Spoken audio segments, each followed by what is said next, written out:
दोस्तों, मैं कृष्णा ठाकुर इसके फिक्चर से। तो आज का हमारा जो टॉपिक रहने वाला है ऑडियो सेक्शन के बारे में रहने वाला है। और ऑडियो सेक्शन में आप देखोगे हमने पूरा डायग्राम बना रखा है, तो आपको बोर्ड पे भी समझाएंगे, साथ ही साथ आपको डायग्राम में भी समझाएंगे। और जो आपके सामने प्रॉब्लम आती है, आपके हाथ में सेट आता है, हेडसेट आता है ऑडियो से रिलेटेड, उसके अंदर प्रॉब्लम आती है, उसका भी आपको सोल्यूशन बताया जाएगा कि अगर आपके ऑडियो में कोई प्रॉब्लम आ रही है तो किस तरह से उसका सोल्यूशन काम करना है। आपको सोल्यूशन रिंगर काम नहीं कर रहा है, माइक काम नहीं कर रहा है, ईयर स्पीकर काम नहीं कर रहा है, तो किस तरह से आपको काम करना है, तो यहाँ आज हम पूरा समझने वाले हैं। तो पहले हम इससे समझ लेते हैं आपका जो चार्ट बना रखा है हमने, फिर उसके बाद हम जाएंगे डायग्राम में, वर्णों में जाएंगे, उसमें जाके चीजों को हम चेक करेंगे। आप रेडी हो इस काम के लिए? ऑडियो सेक्शन में आपकी दो आईसी होती है, एक ऑडियो कोडक और दूसरी रिंगर का पीए होता है। तो जिन फोनों में क्या होता है, जिन फोनों में दोनों तरफ वॉइस आती है, जैसे आप यूट्यूब पे गाना प्ले करते हो या रिंगटोन बजती है, ये भी आपका रिंगर बजता है, और ऊपर वाला ईयर स्पीकर जो होता है वो भी लाउड बजता है। तो दोनों ही आपके फोन में क्या होते हैं, रिंगर ही होते हैं। तो उस कंडीशन में फोन के अंदर दो रिंगर आईसी होगी।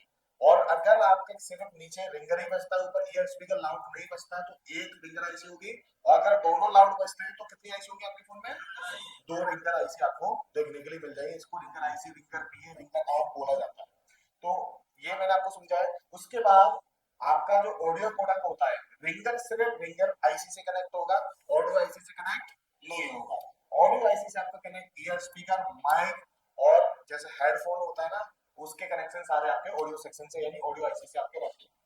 सबसे पहले हम रिंगर ऐप की बात करते हैं।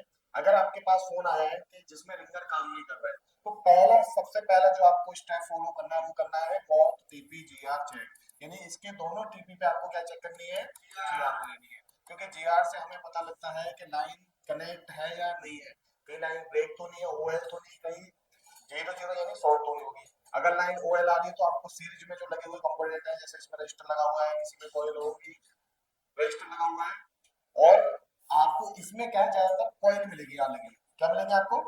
कॉइल मिलेगी। बड़े बड़े साइज की, इस पीए के पास दो बड़े बड़े साइज की दो कॉइल लगी रहती है। उन कॉइलों को चेक करना है, ओपन तो नहीं है। उसके बाद अगर आईसी से ओएल आ रहा है तो आईसी को आपको चेंज करना है। तो लाइन पे आपकी जीआर आनी चाहिए। जो भी जीआर आएगी आपके दोनों पॉइंटों पे हमेशा सेम जीआर आती है।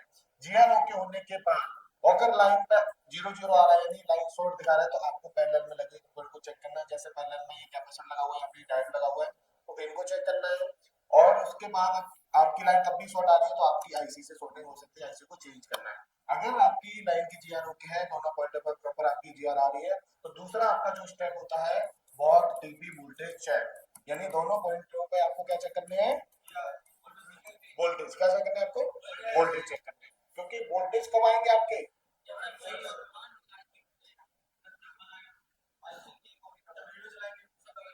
आपके दोनों टीपी पे आपके दोनों टीपी पे वोल्टेज कब आएंगे? जब आप कोई सॉन्ग प्ले करोगे। तो सीधा सा है, आप क्या प्ले करोगे? कोई सॉन्ग। जब आप सॉन्ग प्ले करते हो, यूट्यूब पे कर लो या कहीं पर भी कर लो या रिंगटोन बजा लो, तो जब आपकी रिंगटोन बजेगी, कोई सॉन्ग चलेगा, जब ही रिंगर पीए से यहाँ पे वोल्टेज आएगा। तो इन पे पॉइंटों पे आपको वोल्टेज मिलना चाहिए जब आपका रिंगर काम कर रहा है। अगर वोल्टेज नहीं मिल रहा है तो उस कंडीशन में, उस केस में आपका जो एंड है वो आपकी खराब हो सकती है। तो इनके जो इनपुट होते हैं, वोल्टेज वगैरह आपको चेक करने के बाद आपको रिंगर पीए को चेंज कर देना है। और आपको साथ में ये भी ध्यान रखना है कि अगर यहाँ पे वोल्टेज आ रहे हैं, प्रॉपर वोल्टेज आ रहे हैं दोनों पॉइंटों पे, और दोनों पॉइंटों पे वोल्टेज आपको आपस में चेक नहीं करना, हमेशा ग्राउंड से चेक करना है। और दोनों पे सेम वोल्टेज आते हैं, अगर आपके वोल्टेज आ रहे हैं तो आपको रिंगर को चेंज कर देना, रिंगर की प्रॉब्लम है। अगर वोल्टेज नहीं आ रहे तो आपको इनके जो इनपुट होते हैं वोल्टेज वो चेक करने हैं, लाइन चेक करने हैं, उसके बाद रिंगर पीए को चेंज कर देना, तो आपका रिंगर बजने लग जाएगा। तो ये था आपका रिंगर का सॉल्यूशन। अब बात करते हैं माइक का। तो माइक यहाँ पे लगा हुआ है, और यहाँ पे माइक में ये जो लाइन है थोड़ी सी गलत बनी हुई है। तो इसके लिए क्या होगा, हम दोबारा से लाइन आपको ड्रॉ करके बताता हूँ कैसे कनेक्शन मिलेगा। इसके अंदर एक लाइन होगी जो माइक वाइस के नाम से होगी, BIAS। जिस लाइन पे आपका 1 या 2.8 वोल्टेज माइक पे चलेगा। और माइक का वोल्टेज दोस्तों जब भी आता है जब आपका माइक काम करता है। आपका माइक काम नहीं करता, बेशक आपका फोन ऑन हो तो माइक का वोल्टेज नहीं आएंगे। क्योंकि माइक का वोल्टेज जब भी आता है जब किसी से या तो कॉल करोगे या फोन में रिकॉर्डिंग करोगे, जब माइक को वोल्टेज आएंगे, जब माइक आपका काम करेगा। तो ये आपकी वोल्टेज लाइन होगी। उसके बाद एक लाइन और आएगी, बीच में आपको सीरीज में एक कैपेसिटर देखने को मिल जाएगा। इस लाइन का नाम रहेगा डेटा आउट या डेटा पी के नाम से, यानी पॉजिटिव। और माइक का ग्राउंड भी आपको अलग से दिखाई दे सकता है। तो इसमें आपका डेटा एंड दिखाई दे सकता है या बोर्ड में वीक में ग्राउंड कनेक्ट हो सकता है। अगर आपने माइक चेंज कर दिया, सपोर्ट भी चेंज कर दिया, पत्ता भी चेंज कर दिया, उसके बाद भी आपका माइक काम नहीं कर रहा है, तो ये ध्यान रखना दोस्तों, आपका सिर्फ माइक की प्रॉब्लम होनी चाहिए। ऐसा नहीं आप माइक पे काम करो, आपका ईयर स्पीकर रिंगर दोनों ही बंद हो, क्योंकि अलग केस होता है सारे ऑडियो बंद होना है। यहाँ पर जो सॉल्यूशन मैं बता रहा हूँ माइक का बता रहा हूँ, सिर्फ माइक का, ये दोनों उस समय काम करने चाहिए। तो पहले क्या करना है आपको, यानी मेन पत्ता सपोर्ट आपको चेंज करके देख लिया है, उसके बाद क्या करना है, जो मेन बोर्ड का कनेक्टर होता है, उस कनेक्टर में चारों कनेक्शन आ रहे होंगे। एक आपका वायस जिसका आपका 1.8 या 2.8 वोल्टेज आएगा, दूसरा आपका data P. Data P line वही होती है जिसमें हो गया आपका जो डेटा रहता है माइक में, जो आप जो बोलते हो माइक आपका रिकॉर्ड करता है, उस रिकॉर्ड को ये किसके अंदर पहुंचाता है, ऑडियो आईसी के अंदर पहुंचाता है। बीच में सीरीज में कैपेसिटर लगा रहता है, तो यहाँ से फिल्टर होके जाता है। तो ये डेटा पी वाली लाइन लाइन होगी इसके अंदर, जिसमें आपका सिग्नल ऑडियो आईसी के लिए जाता है। दूसरा हो गया डेटा एंड। तो डेटा एंड में भी आपको कैपेसिटर सीरीज में मिल सकता है, किसी में मिलेगा किसी में नहीं मिलेगा। तो इन पे आपको क्या चेक करनी है, सबसे पहले जो मेन कनेक्ट रहेगा प्रॉपर सब पे जीआर आ रही है या नहीं आ रही है, क्योंकि लाइन अगर ओएल आती है तो उस कंडीशन में आपको चेक करना है कौन सी लाइन ओएल आ रही है। अब आप ये देख रहे हो कि ये डेटा पी वाली जो लाइन है इसके बीच में क्या लगा हुआ है, एक कैपेसिटर लगा हुआ है। अब ये जो कैपेसिटर लगा हुआ है, इस केस में क्या होगा, जब आप जीआर चेक करो कनेक्टर में, तो क्या आएगा आपका, जब लाइन में कैपेसिटर बीच में लगा हुआ है तो कनेक्टर पे जीआर चेक करोगे तो क्या आएगा, क्या आएगा, ओएल आएगा। क्यों आएगा ओएल, क्योंकि बीच में एक सीरीज में कैप लगा हुआ है और कैपेसिटर की कैपेसिटर एक तरफ से दूसरी तरफ जीआर पास नहीं होती, इसलिए आपको ओएल आएगा। तो ये लाइन ओएल मिल रही है, तो आपको जाके कैपेसिटर से आपको लाइनों को चेक कर लेना है। तो कहने का मतलब है आपकी जो जितनी भी लाइन है सब पे आपकी जीआर प्रॉपर आनी चाहिए। जीआर प्रॉपर होगी, उसके बाद जो अगला स्टेप रहेगा वो रहेगा वोल्टेज चेक करने का।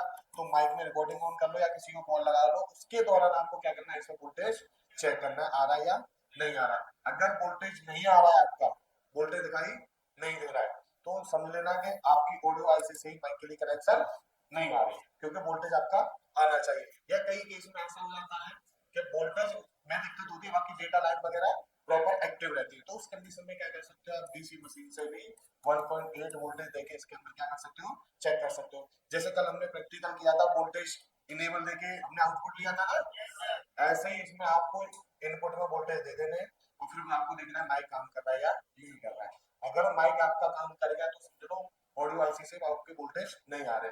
तो इसके सॉल्यूशन के लिए आप कहीं से भी उठा के वोल्टेज दे सकते हो उस लाइन में, या आईसी से प्रॉब्लम है तो आईसी को चेंज कर देना। तो ऐसे करके आप सॉल्यूशन कर सकते हो।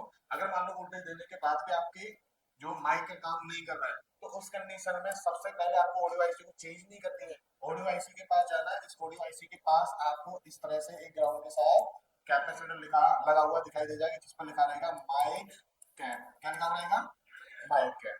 यानी ऑडियो आईसी के पास एक कैपेसिटर रहेगा जो ग्राउंड से कनेक्ट रहेगा, माइक कैप इसके ऊपर लिखा रहेगा।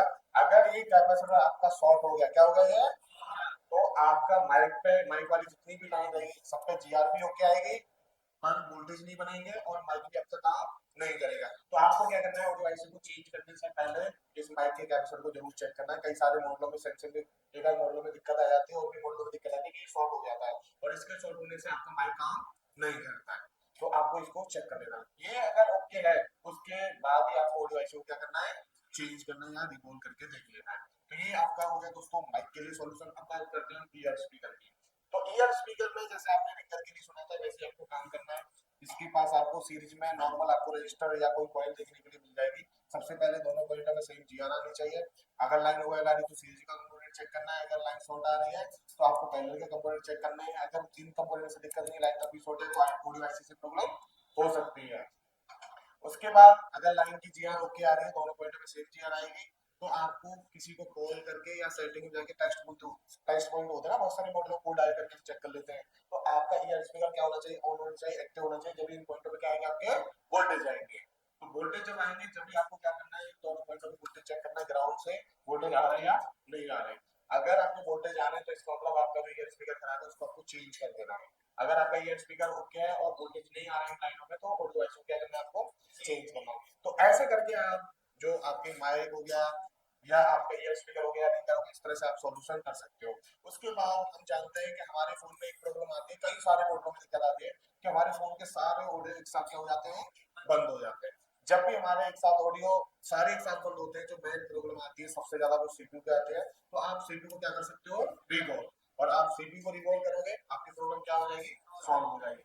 हाँ, सीपीयू रिवॉल्व आप जब भी कर पाओगे जब आपकी हैंड स्किल ओके होगी, क्योंकि ज्यादातर मोस्टली फोनों के अंदर सीपीयू टेस्टेड रहते हैं, गोल्ड लेकर आते हैं, और टेस्टेड तो आपको मिलते हैं, मोस्टली ज्यादातर आपके फोनों पे टेस्टेड होते हैं ना सीपीयू, तो आपका सीपीयू की हैंड स्किल ओके होनी चाहिए। तो अगर आपके पास कोई फोन आता है जिसमें ऑडियो को दिक्कत है और आपको सीपीयू करना पड़े, तो क्या आप कर सकते हो, बड़ी आसानी से ना, जो मैंने आपको ट्रिक बताई उसी हिसाब से आपको टेम्परेचर कितना रखना है, ग्लू कट कितने पे करना है, वो सारी चीजें क्लियर है, ठीक है। तो उस केस में आपको सीपीयू को रिवॉल्व करना है। अब यहाँ पे हम लाइन समझ लेते हैं कि जो आपके सीपीयू के लिए लाइन जा रही है वो कैसे कैसे है सीपीयू से ऑडियो आईसी के लिए। तो सबसे पहले इसके अंदर ऑडियो आईसी के अंदर एक मेन क्लॉक जाएगा, यानी कि मास्टर क्लॉक जाएगा। मास्टर क्लॉक क्यों जाएगा, क्योंकि इसको आपका ईयर स्पीकर भी चलाना है, माइक भी चलाना है, हेडफोन भी चलाना है, इसके लिए आपको एक क्लॉक की अलग से आईसी को जरूरत पड़ती है जो आपका क्लॉक जाता है।